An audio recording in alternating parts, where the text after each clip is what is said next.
Ki kwanza musu Ramogi. Ni wan anakakanya koro jijoteko. Wan onge osekethore. Ingene Brian weke okao tij fwambo kod ke, en okao tij media, en koro we tij opposition. Ni gin gimora mora kuwuok hearsay, gimiwinjo ni wacha winjo, miwache street. Ka gimora mora timore ni Ruto lielo wiye. Uwi. Rigade okodhi e meeting. Uwi. Kia Musali otimore nade. Uwi.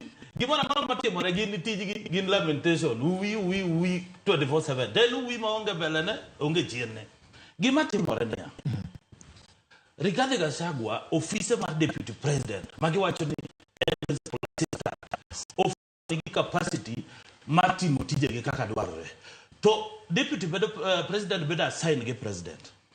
To kopo ni rigiji okao leave kata okao off matin, kowinjo kata ka dende moro late, omonyo panadol. Ntie shida kanyo, onge shida. To nyaka ing'eni e kisiasa, onge osiepe, onge adui. Onge ngamarach, onge ngamaber. To an kaka ng'iye kisiasa.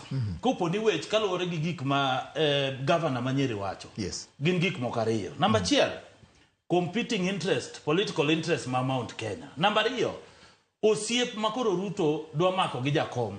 Mano ema obuogo jogo. Nikech gima timore, mano timore mokalo cha. Giparo ni kane William Ruto noriwore gi Uhuru Kenyatta, gin gi Uhuru Kenyatta, ne girwako tai achiel, sati achiel. Yes. To kane handshake obiro, ma Jakom omosore gi Uhuru Kenyatta. To Ruto nodir gi dho dirisa. Nogole oko ma en tije nok miye gimara mara no timore marach.